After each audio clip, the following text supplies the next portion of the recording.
There he wanted to encounter all the places which Jesus trod on, the way of the cross, the place where he was crucified, the places where Jesus went about of his apostolate. He went through all that.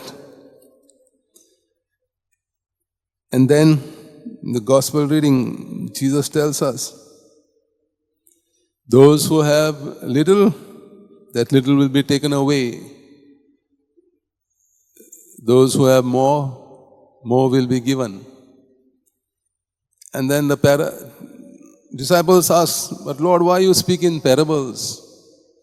He says, you understand, you see what I have done, what I am doing, you are with me, and so you understand what I am telling you. You listen by hearing what I say, but it's not the same with the others. Their hearts and mind is closed to my word. They listen without hearing. They see without seeing, perceiving. So those words also affected Ignatius. And then through his prayer life, through his sacrifices and imitation of Jesus, he wanted to build on more and give more to the world.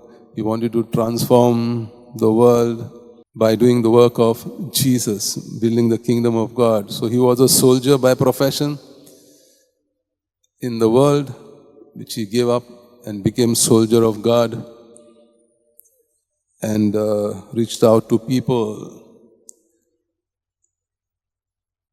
And so the experience of Jerusalem became the foundation of the lighthouse of hope. And that same experience Ignatius gave to his co-founders, St. Francis Xavier, Peter Faber, and others.